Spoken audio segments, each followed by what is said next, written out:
Hello नमस्कार सुप्रभात दोस्तों, मैं सतीश पाल अपने परिवार सिलेक्शन गुरुजी यूट्यूब चैनल पर आपका हार्दिक स्वागत अभिनंदन करते हैं। हम आशा करते हैं कि आप सभी स्वस्थ और मस्त होंगे। तो चलिए हम रोज़ की तरह आज भी जीएस के 20 क्वेश्चन आपके सामने लेकर आए हुए हैं, जो कि आपके आगामी जो पेपर होने वाले हैं, जैसे बात करें UP3+ पीईटी का पेपर अभी हाल ही में आपका होने वाला है, और दिल्ली पुलिस हो गया आपका। तो इन्हीं के जो आपके प्रीवियस ईयर हैं उन्हीं के क्वेश्चन के आधार पर हम डेली आपके सामने लेकर आते हैं, और आज भी एक अच्छे क्वेश्चन के साथ आपके सामने बने हुए हैं। तो चलिए अपने प्रैक्टिस सेट की तरफ बढ़ते हैं और आज के अपने पहले क्वेश्चन देखते हैं।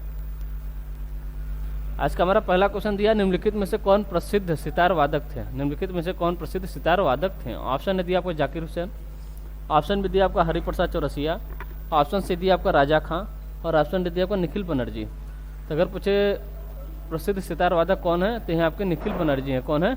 निखिल बनर्जी, यानी ऑप्शन डी हमारा जो है ये सही आंसर होता है। ऑप्शन डी हमारा क्या है? सही आंसर होता है, क्योंकि निखिल बनर्जी जो है आपके ये क्या बजाते हैं? आपके सितार बजाते हैं। अगर पूछे इनका घराना क्या है, मतलब किस घराने से संबंध रखते हैं, तो आपके मैहर घराने से संबंध रखते हैं। इन्हें कौन कौन सा पुरस्कार मिल चुका है, तो इन्हें मिला आपके पद्मश्री और पद्म भूषण।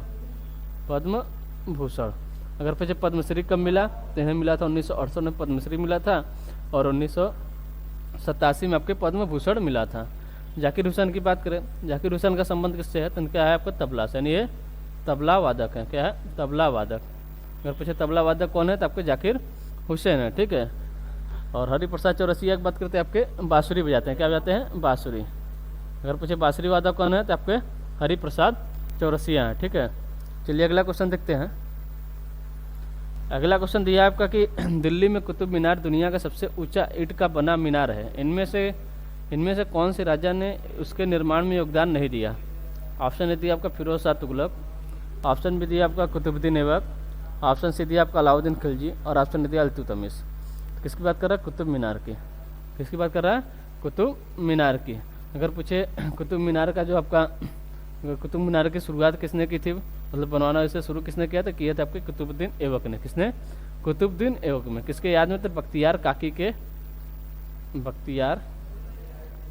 काकी के याद में। ठीक है। इन्होंने किसका नींव रखा था? कुतुब मीनार का नींव रखा था। ठीक है। अगर पूछे इसे पूर्ण किसने कराया, तो इसे पूर्ण कराया था आपके इल्तुतमिश ने। इल्तुतमिश ने इसे पूर्ण कराया था। ठीक। अगर पूछे जो कुतुब मीनार है इसकी ऊंचाई अगर पूछे कितनी है, तो ये आपका 72.5 मीटर 72.5 मीटर इसकी ऊंचाई है। ठीक है। अगर पूछे कुतुब मीनार को यूनेस्को के विश्व धरोहर में कब शामिल किया गया था, तो शामिल किया गया था आपको 1999 में इसे यूनेस्को में शामिल किया गया था। ठीक है। ठीक। यूनेस्को में अगर पूछे कुतुब मीनार को कब शामिल किया गया, तो 1999 से यूनेस्को में शामिल किया गया था। अगर पूछे फिरोज शाह तुगलक ने कब 1368 में इसमें क्या हुआ था, इसमें मतलब जो कुतुब मीनार है इस पर बिजली गिरने के कारण मतलब खराब हो गया, तो इसका मतलब आगे मरम्मत किसने कराया, तो आपके फिरोज शाह तुगलक ने कराया। कब? 1368 में, यानी FST। ठीक है। किसने कराया? फिरोज शाह तुगलक ने। तो पूछा है कुतुब मीनार दुनिया का सबसे ऊंचा ईंट का मीनार है, इनमें से कौन से राजा ने उसके निर्माण में योगदान नहीं दिया। तो किसने नहीं दिया था? नहीं दिया था आपके अलाउद्दीन खिलजी ने। शुरू किसने किया? कुतुबुद्दीन ऐबक ने। पूरा किसने कराया? इल्तुतमिश ने। ठीक है। और फिरोज शाह तुगलक ने इसका मरम्मत कराया था कब? 1368 में। एक बार और मरम्मत इसका किसने कराया था? सिकंदर लोदी ने। ठीक है। भूकंप आने के कारण इसमें कुछ गड़बड़ी हुई थी, उसका मरम्मत किसने कराया था? सिकंदर लोदी ने। कब कराया था? 1505 में आपके। ठीक है। चलिए अगला क्वेश्चन देखते हैं। अगला क्वेश्चन दिया, निम्नलिखित में से कौन भारत की सबसे लंबी मालगाड़ी है। निम्नलिखित में से कौन भारत की सबसे लंबी मालगाड़ी। ऑप्शन दिया सुपर वासुकी, ऑप्शन बी दिया सुपर वसुधा, ऑप्शन सी दिया आपको वंदे भारत, और ऑप्शन डी दिया सुपर राजधानी। अगर फिर सबसे लंबी मालगाड़ी कौन है, तो आपकी सुपर वासुकी है। कौन है? सुपर वासुकी है। कौन है? सुपर वासुकी। इसकी लंबाई कितनी है? 3.5 किमी, 3.5 किलोमीटर लंबी है मालगाड़ी है। अगर पूछे इसमें कितने डब्बे थे, 295 इसमें डब्बे थे। ठीक है। 295 इसमें डिब्बे थे, और 6 इंजन के साथ यह सबसे भारत की सबसे लंबी मालगाड़ी बनी थी। ठीक है। अगर पूछे इसमें क्या लगा था, उसमें लगा था तो कोयला। कितना लगा था? लगभग 26,000 टन था। कितना? 26,000 टन कोयला लदा हुआ था। अगर पूछे कहाँ से कहाँ तक चलाई गई थी, किसके बीच? छत्तीसगढ़ के। कहाँ के? छत्तीसगढ़ के कोरबा से, छत्तीसगढ़ के कोरबा से महाराष्ट्र के नागपुर, महाराष्ट्र के नागपुर के बीच यह चलाई गई थी। ठीक, कब चलाई गई थी? चलाई गई थी 15 अगस्त 2022 को, 15 अगस्त 2022 को यह चलाई गई थी। ठीक है, तो सबसे लंबी मालगाड़ी कौन होगी? आपकी सुपरफास्ट की होगी। कितनी लंबाई कितनी है? 3.5 किलोमीटर, 295 डिब्बे, 6 इंजन के साथ। ठीक है, 26,000 टन इसमें क्या लदा था? आपका कोयला लदा था। कहाँ से कहाँ के बीच चलाई गई थी? छत्तीसगढ़ के कोरबा से महाराष्ट्र के नागपुर के बीच। और कब चलाई गई थी? 15 अगस्त 2022 को यह चलाई गई थी। ठीक है, चलिए अगला क्वेश्चन देखते हैं। अगला क्वेश्चन दिया है कि किस वर्ष शेर खान ने कन्नौज में हुमायूं को हराया था? किस वर्ष में शेर खान ने कन्नौज में हुमायूं को हराया था? ऑप्शन ने दिया आपका 1541, ऑप्शन बी दिया आपका 1543, ऑप्शन सी दिया आपका 1540 और ऑप्शन डी दिया आपका 1542। तो जो था किस में हराया था? हराया था आपके बिलग्राम के युद्ध, बिलग्राम या कन्नौज का युद्ध। बिलग्राम या इसे क्या कहते हैं? कन्नौज का युद्ध। कब हुआ था? ये हुआ था आपके 1540 में। 1540 में किसने हराया था? आपके शेर खान ने किसको हराया था? हुमायूं को हराया था। यानी ऑप्शन सी हमारा जो है ये सही आंसर होता है। कब? 1540 में। इन्हीं इसके पीछे हुआ था आपका चौसा का युद्ध। अगर पूछे चौसा युद्ध कब हुआ था? चौसा का युद्ध हुआ था आपके 1539 में। इसमें भी किसकी हार हुई थी? इसमें भी आपके हुमायूं की ही हार हुई थी। किसकी हार हुई थी? हुमायूं की ही हार हुई थी। ठीक, चलिए अगला क्वेश्चन देखते हैं। अगला क्वेश्चन दिया, इनमें से किस प्रख्यात समाज सुधारक में ने ज्ञान योग, कर्म योग तथा राजयोग नामक पुस्तक लिखी? यहाँ पर नहीं हो जाएगा, क्या हो जाएगा? नहीं। ठीक है, इनमें से किस प्रख्यात समाज सुधारक ने ज्ञान योग, कर्म योग तथा राजयोग, कौन सा है? ज्ञान योग, कर्म योग तथा राजयोग नामक पुस्तक लिखी है? ऑप्शन दिया आपका स्वामी विवेकानंद, ऑप्शन बी दिया आपका राजा राम मोहन राय, ऑप्शन सी दिया आपका रामकृष्ण परमहंस और ऑप्शन डी दिया इनमें से कोई नहीं। तो अगर पूछे ज्ञान योग, कर्म योग तथा राजयोग किसकी पुस्तक है? तो आपके राजा राम मोहन राय की है। किसकी है? अरे सॉरी, स्वामी विवेकानंद की। किसकी है? स्वामी विवेकानंद की है। यानी ऑप्शन ए हमारा जो है ये सही आंसर होता है। ठीक है, अगर पूछे स्वामी विवेकानंद का जन्म कब हुआ था? तो हुआ था आपके 12 जनवरी 1863 को इनका जन्म हुआ था। कहाँ पर? कोलकाता में। कहाँ पर हुआ था? कोलकाता में। कोलकाता में इनका जन्म कब हुआ था? 12 जनवरी 1863 को। 12 जनवरी 1863 को इनका जन्म हुआ था। 12 जनवरी 1863 को इनका जन्म हुआ था। अगर पूछे इनकी मृत्यु कब हुई थी? इनकी मृत्यु कब हुई थी? इनकी मृत्यु हुई थी आपको 1902 में। ठीक है, माता का नाम क्या था इनके? माता का नाम की बात करते हैं, इनकी माता का नाम था भुवनेश्वरी। भुवनेश्वरी। ठीक है, भुवनेश्वरी इनकी माता का नाम था। अगर पूछे पिता का नाम था इनके विश्वनाथ। इनके भाई की बात करें, इनके भाई का नाम क्या था? तो उनके भाई का नाम था भूपेंद्र नाथ। और अगर पूछे स्वामी विवेकानंद के बचपन का क्या नाम था? उनके बचपन का नाम था क्या था? नरेंद्र दत्त। ठीक है, क्या था? नरेंद्र दत्त इनके बचपन का नाम था। ठीक, और भाई हो गया। और उनके गुरु कौन थे? तो उनके गुरु थे रामकृष्ण परमहंस। और कौन थे? स्वामी रामकृष्ण कौन थे? वो राजा राम मोहन राय के गुरु थे। ठीक है, और इन्होंने शिकागो, अगर पूछे शिकागो में मतलब शिकागो विश्व धरोहर सम्मेलन में इन्होंने भाग कब लिया था? तो लिए थे आपके 11 सितंबर 1893 को। कब लिए थे? 11 सितंबर 1893 को। 11 सितंबर 1893 को इन्होंने किसमें लिया था? शिकागो विश्व धर्म सम्मेलन में इन्होंने भाग लिया था। ठीक है, इनका एक स्टेटमेंट है कि जब तक अपने लक्ष्य तक न पहुँचे तब तक न रुकें। ठीक, एक इसका स्टेटमेंट है, आपके स्वामी विवेकानंद का स्टेटमेंट है। ठीक है, अगर पूछे स्वामी विवेकानंद ने रामकृष्ण मिशन कब शुरू किया था? तो मतलब कब चलाया था? चलाया था आपका 1897 में। किसके नाम पर? अपने गुरु रामकृष्ण परमहंस के नाम पे रामकृष्ण मिशन इन्होंने शुरू किया था। ठीक है, चलिए अगला क्वेश्चन देखते हैं। अगला क्वेश्चन दिया, संविधान के किस अनुच्छेद में यह अंकित है कि इंडिया अर्थात भारत राज्यों का एक संघ है? इंडिया अर्थात भारत राज्यों का एक संघ है, किस अनुच्छेद में बताया गया है? ऑप्शन दिया आपका अनुच्छेद 4, ऑप्शन बी दिया अनुच्छेद 1, ऑप्शन सी दिया आपका अनुच्छेद 2 और ऑप्शन डी दिया अनुच्छेद 3। तो अनुच्छेद 1 की बात करें, किसकी, अनुच्छेद 1 यानी ऑप्शन ए हमारा जो है सही आंसर होता है। इसी में दिया गया है कि इंडिया अर्थात भारत जो है आपके राज्यों का एक संघ है। अनुच्छेद 2 की बात करें तो अनुच्छेद 2 में है आपका भारत जो है मतलब भारत की सीमा को छोड़कर मतलब किसी अन्य देश के हिस्से को भारत में मिलाने का या नए राज्य का मतलब उसके नए राज्य के रूप में प्रवेश करने के लिए किसमें बताया गया आपके अनुच्छेद 2 में। जैसे इसके लिए उदाहरण क्या है, सिक्किम। सिक्किम मतलब एक अलग देश का मतलब अलग था, उसे अनुच्छेद 2 के तहत मिलाया गया। और अनुच्छेद 3 क्या है, अनुच्छेद 3 के द्वारा भारत में राज्यों के सीमा में परिवर्तन और नाम में परिवर्तन किया जाता है, किसके द्वारा, अनुच्छेद 3 के द्वारा। और 2 के द्वारा नए राज्यों का प्रवेश किया जाता है। और अनुच्छेद 1 में क्या है, इंडिया अर्थात भारत राज्यों का एक संघ है, ठीक है। और अनुच्छेद 4 क्या कहता है, अनुच्छेद 4 कहता है कि अनुच्छेद 2 और 3 में जो कार्य किया जा रहा है वो साधारण बहुमत से ही किया जा सकता है, ठीक है। मतलब इसमें कोई बहुमत की जरूरत नहीं है, ठीक है। ये नॉर्मली रूप से किया जा सकता है। ये किसमें बताया गया, अनुच्छेद 4 में आपको बताया गया है, ठीक। चलिए अगला क्वेश्चन देखते हैं। अगला क्वेश्चन दिया, निम्न में से कौन सी लोक नृत्य शैली गुजरात से संबंधित नहीं है। निम्नलिखित में से कौन सी लोक नृत्य शैली आपके गुजरात राज्य से संबंधित नहीं है। ऑप्शन दिया आपका गरबा, ऑप्शन बी दिया आपका डांडिया, ऑप्शन सी दिया आपका विदेशिया और ऑप्शन डी दिया आपका बिंछुड़ो, ठीक। किसकी बात करें, गुजरात की। गुजरात की मतलब कौन सी लोक नृत्य शैली नहीं है। तो अगर हम किसकी बात करें, विदेशिया की। विदेशिया अगर पूछे कहाँ का है तो आपके बिहार का है। कहाँ का है, बिहार का लोक नृत्य कौन सा है, ये आपका बिहार विदेशिया, ठीक है। और यहीं का है एक आपका जाट जटिन कहाँ का है, अभी आपके बिहार का है। एक है आपका झुमरी कहाँ का है, बिहार का है। झिझिया है, क्या है, झिझिया पूछे कहाँ का लोक नृत्य है, भी आपके बिहार का है। कजरी हो गया आपका, कजरी कहाँ का, बिहार का भी, साथ ही उत्तर प्रदेश का भी है, ठीक है। इसके बाद बात करते हैं पाइका हो गया, क्या हो गया, पाइका हो गया।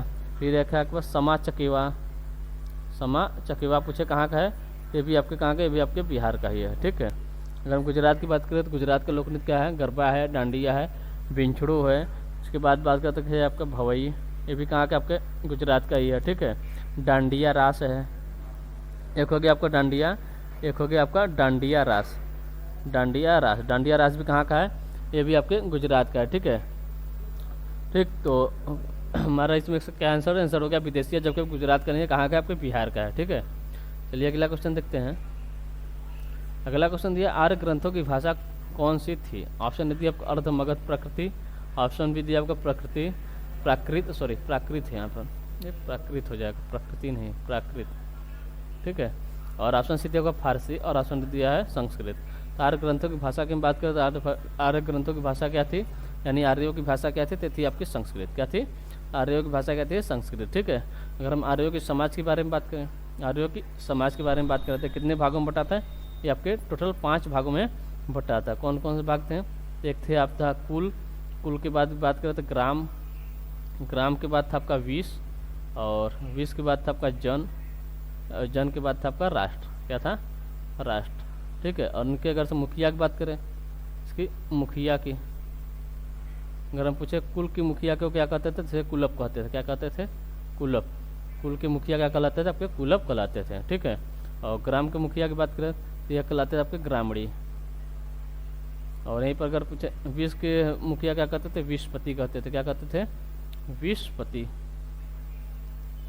ठीक है, क्या कहते थे, विषपति। विष के मुखिया विषपति कहलाते थे। और अगर पूछे जन के मुखिया के तो क्या कहते थे, यहाँ पर जनपति कहलाते थे, जनपति। और राष्ट्र के मुखिया क्या कहलाते थे, राष्ट्रपति कहलाते थे, राष्ट्रपति कहलाते थे, ठीक है। इनका जो समाज था कितने भागों में बांटा गया था, 5 भागों में बटा था, कुल, ग्राम, विष, जन और राष्ट्र। इनके मुखिया की बात करें तो कुल के मुखिया कुलप, ग्राम के मुखिया ग्रामणी, विष के मुखिया विषपति और जन के मुखिया जनपति, राष्ट्र के मुखिया राष्ट्रपति आपके कहलाते थे, ठीक है। अगर इनका समाज कैसा था, तो इनका समाज था पितृसत्तात्मक था, पितृसत्तात्मक था, ठीक है। पितृसत्तात्मक इनका क्या था, समाज। इनका समाज कैसा था, इनका समाज था आपका पितृसत्तात्मक इनका समाज था, ठीक है। मतलब आर्यों के प्रमुख देवता कौन थे, तो आर्यों के प्रमुख देवता थे आपके इंद्र। कौन थे, आर्यों के प्रमुख देवता इंद्र थे, ठीक है। आर्यों के प्रमुख देवता क्या थे, कौन थे, इंद्र थे। आर्यों ने ही गाय को क्या कहा था, अघन्या कहा था। क्या कहते थे, गाय को अघन्या भी इन्होंने ही कहा था, ठीक। चलिए अगला क्वेश्चन देखते हैं। अगला क्वेश्चन है भारतीय अर्थव्यवस्था का तृतीय क्षेत्र डैश से संबंधित है। ऑप्शन है दिया आपका विनिर्माण क्षेत्र, ऑप्शन बी दिया कृषि और संबंधित क्षेत्र, ऑप्शन सी दिया परिवहन संचार और व्यापार, ऑप्शन डी दिया इनमें से कोई नहीं। किसकी बात कर रहा है? भारतीय अर्थव्यवस्था का तृतीय क्षेत्र मतलब किससे संबंधित है? आपके परिवहन संचार और व्यापार से संबंधित, यानी ऑप्शन सी हमारा जो है सही आंसर होता है। कृषि और संबंधित क्षेत्र बात करें, कृषि संबंधित क्षेत्र आपके प्राथमिक में आ जाएंगे, प्राथमिक क्षेत्र में, और विनिर्माण के कार्य हो जाएगा आपका द्वितीय क्षेत्र में। ठीक, और परिवहन संचार हो गया, बैंकिंग हो गया, शिक्षा हो गया, ये सब आपके किस में आते हैं? ये सब आपके तृतीय क्षेत्र में आते हैं। अगला क्वेश्चन दिया कौन सी नदी भ्रंश घाटी से होकर बहती है? ऑप्शन है दिया आपको सोन नदी, ऑप्शन बी दिया आपका कोसी नदी, ऑप्शन सी दिया आपका लूनी नदी, और ऑप्शन डी दिया आपका तापी नदी। तो कौन सी नदी जो आपके भ्रंश घाटी से होकर बहती है? तो यह बहती है आपकी तापी नदी। कौन सी नदी है? तापी नदी, जो आपकी किससे बहती है? भ्रंश घाटी से होकर आपकी बहती है। इसकी लंबाई की बात करें तो 724 किमी, लगभग 724 किमी। ठीक है, कहाँ निकलती है? तो महाराष्ट्र के मुल्ताई नामक पहाड़ी से निकलती है, मुल्ताई नामक पहाड़ी से निकलती है। ठीक है, तो कौन सी नदी होगी आपकी? तापी नदी, जो आपकी भ्रंश घाटी से होकर बहती है। अगर इसकी बात करते हैं नर्मदा और गोदावरी के बीच नदी है बहती है, क्योंकि कौन कौन सी नदियों के बीच बहती है? नर्मदा और गोदावरी के बीच, नर्मदा और गोदावरी के बीच कौन सी नदी बहती है? बहती है आपकी तापी नदी। ठीक, ये अगला क्वेश्चन देखते हैं।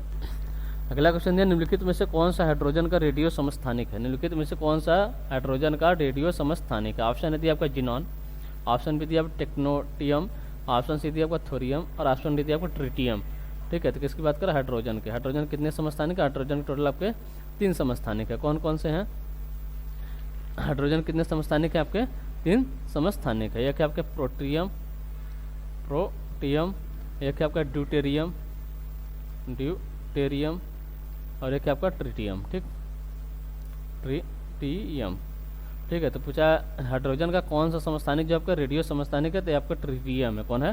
ट्रिटियम, यानी ऑप्शन डी हमारा जो है ये सही आंसर होता है। अगला क्वेश्चन देखते हैं। अगला क्वेश्चन दिया ग्रीष्मकालीन और शीतकालीन ओलंपिक आयोजनों के बीच कितने वर्ष का अंतर होता है? ग्रीष्मकालीन और शीतकालीन ओलंपिक आयोजनों के बीच कितने वर्ष का अंतर होता है? ऑप्शन है दिया आपका 1 वर्ष, ऑप्शन बी दिया आपका 2 वर्ष, और ऑप्शन सी दिया आपका 3 वर्ष, और ऑप्शन दिया 4 वर्ष। तो अगर पूछे ग्रीष्मकालीन और शीतकालीन ओलंपिक के बीच कितने वर्ष का अंतर होता है? तो होता है आपके 2 वर्ष का अंतर होता है। ठीक है, अगला क्वेश्चन है the test of my life निम्न में से किस क्रिकेटर की आत्मकथा है? The test of my life निम्न में से किस क्रिकेटर की आत्मकथा है? ऑप्शन दिया आपका MS धोनी, ऑप्शन बी दिया आपका युवराज सिंह, ऑप्शन सी दिया आपका सचिन तेंदुलकर, और ऑप्शन दिया आपका सुरेश रैना। इसकी बात करें the test of my life, the test of my life अगर पूछे किसकी आत्मकथा है? तो आपके युवराज सिंह की है। किसकी है? युवराज सिंह की, यानी ऑप्शन बी हमारा जो है ये सही आंसर होता है। अगला क्वेश्चन दिया निम्नलिखित में से किस दर्पण का उपयोग वाहनों में हेडलाइट के रूप में किया जाता है? वाहनों में हेडलाइट के रूप में किया जाता है। ऑप्शन दिया दोहरा उत्तल दर्पण, ऑप्शन बी दिया आपका समतल दर्पण, और ऑप्शन सी दिया आपका अवतल दर्पण, और ऑप्शन डी दिया आपका उत्तल दर्पण। तो किसकी बात कर रहा है? वाहनों में हेडलाइट के रूप में। हेडलाइट के रूप में अगर पूछे किस दर्पण का उपयोग किया जाता है? या किया जाता है आपका अवतल दर्पण। किसका? अवतल दर्पण, यानी ऑप्शन सी हमारा जो है सही आंसर होता है। अगर पूछे उत्तल दर्पण कहाँ प्रयोग होता है? उसमें साइड मिरर में किसका प्रयोग होता है? आपके उत्तल दर्पण का प्रयोग होता है। ठीक है, अगला क्वेश्चन दिया हाल ही में किस राज्य के मुख्यमंत्री ने स्कूल चलो अभियान 2023 शुरू किया? हाल ही में किस राज्य के मुख्यमंत्री ने स्कूल चलो अभियान 2023 शुरू किया है? ऑप्शन दिया आपका राजस्थान, ऑप्शन बी दिया आपका उत्तर प्रदेश, ऑप्शन सी दिया आपका हिमाचल प्रदेश, और ऑप्शन डी दिया पंजाब। तो अगर पूछे स्कूल चलो अभियान किस राज्य के मुख्यमंत्री ने शुरू किया? तो किए आपके उत्तर प्रदेश। कौन सा राज्य आपका? उत्तर प्रदेश। ठीक है, यानी ऑप्शन बी हमारा जो है सही आंसर होता है। कब शुरू किया गया? तो शुरू किया गया था 1 अप्रैल 2023 को। कहाँ से? लखनऊ से आपको शुरू किया गया, लखनऊ से शुरू किया गया। किसके द्वारा? उत्तर प्रदेश के CM कौन है? योगी आदित्यनाथ। ठीक, चलिए अगला क्वेश्चन देखते हैं। अगला क्वेश्चन दिया भारत का सर्वोच्च न्यायालय स्थापित किया गया था। भारत का सर्वोच्च न्यायालय जो था आपका कब स्थापित किया गया था? ऑप्शन दिया आपका 24 जनवरी 1954, ऑप्शन बी दिया आपका 30 जनवरी 1950, ऑप्शन सी दिया आपका 15 जनवरी 1952, और ऑप्शन डी दिया आपका 26 जनवरी 1950। किसकी बात कर रहा है? भारत का सर्वोच्च न्यायालय अगर पूछे कब स्थापित किया गया था? तो किया गया था आपके 26 जनवरी 1950 को। कब? 26 जनवरी 1950 को स्थापित किया गया था, यानी ऑप्शन डी हमारा जो है ये सही आंसर होता है। अगर हम हाई कोर्ट की बात करें तो वर्तमान में कितने हाई कोर्ट हैं भारत में? टोटल आपके 25 हाई कोर्ट हैं। 25वां कौन सा है? आपके आंध्र प्रदेश का अमरावती हाई कोर्ट। कहाँ पर है? आपके आंध्र प्रदेश में। ठीक, चलिए अगला क्वेश्चन देखते हैं। अगला क्वेश्चन दिया, निम्नलिखित में से किस राज्य में रोआ वन्यजीव अभ्यारण्य है? रोआ वन्यजीव अभ्यारण्य। ठीक, ऑप्शन है दिया आपका त्रिपुरा, ऑप्शन भी दिया आपका असम, ऑप्शन सी दिया पंजाब और ऑप्शन डी दिया आपका हरियाणा। अगर पूछे रोआ वन्यजीव अभ्यारण्य किस राज्य में स्थित है तो यह आपके कहाँ पर? त्रिपुरा में। कहाँ पर? त्रिपुरा में। त्रिपुरा के उत्तरी त्रिपुरा जिला में। किसमें? कौन सा जिला है? उत्तरी त्रिपुरा जिला। ठीक, यानी ऑप्शन ए हमारा जो है सही आंसर होता है। अगला क्वेश्चन दिया कि हाल ही में किस राज्य की सड़कों के सुधार के लिए एडीबी यानी एशियन डेवलपमेंट बैंक ने 295 मिलियन डॉलर देगा? मतलब किसके लिए दे रहा है? मतलब सड़कों के सुधार के लिए। सड़कों के सुधार के लिए कौन दे रहा है? आपका एशियन डेवलपमेंट बैंक।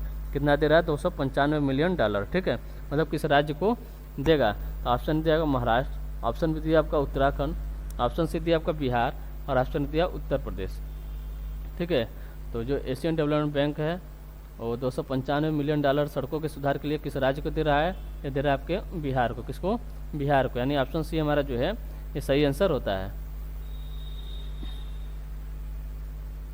अगला क्वेश्चन दिया, नियंत्रक एवं महालेखा परीक्षक की छुट्टी मंजूर करने या ना मंजूर करने की शक्ति निहित होगी? जबकि नियंत्रक महालेखा परीक्षक होते हैं उनकी छुट्टी मंजूर करने या ना मंजूर करने की शक्ति कर मतलब किस में होगी? ठीक, ऑप्शन ए दिया आपका मंत्री में, ऑप्शन बी दिया राष्ट्रपति में, ऑप्शन सी दिया प्रधानमंत्री में और ऑप्शन डी दिया आपको भारत के मुख्य न्यायाधीश में। किसकी बात करें? भारत के नियंत्रक महालेखा परीक्षक। इनके बारे में भारत के नियंत्रक महालेखा परीक्षक के बारे में अगर पूछे भारत के संविधान के किस मतलब कौन सा अनुच्छेद में बताया गया है? तो अनुच्छेद 148 में आपके बताया गया है। ठीक है, तो इनके जो आपके छुट्टी मंजूर करने या ना मंजूर करने की शक्ति अगर पूछे किस में निहित है तो ये आपके राष्ट्रपति में। किस में है? राष्ट्रपति में। अगर पूछे इनकी नियुक्ति कौन करता है तो भी आपके राष्ट्रपति द्वारा ही की जाती है। इनका कार्यकाल कितना होता है? इनका कार्यकाल 6 वर्ष या 65 वर्ष, 6 वर्ष या 65 वर्ष इनका कार्यकाल होता है। ठीक है, चलिए अगला क्वेश्चन देखते हैं। अगला क्वेश्चन दिया, क्षेत्रीय ग्रामीण बैंक अधिनियम डैश में पारित किया गया था? क्षेत्रीय ग्रामीण बैंक अधिनियम जो था मतलब किस सन में पारित किया गया था? ऑप्शन दिया आपको 1976, ऑप्शन भी दिया 1956, ऑप्शन सी दिया 1986 और ऑप्शन डी दिया 1966। तो क्षेत्रीय ग्रामीण बैंक अधिनियम जो है आपके अगर पूछे किस वर्ष पारित किया गया था तो किया गया था 1976 में। कब? 1976 में, यानी ऑप्शन ए हमारा जो है सही आंसर होता है।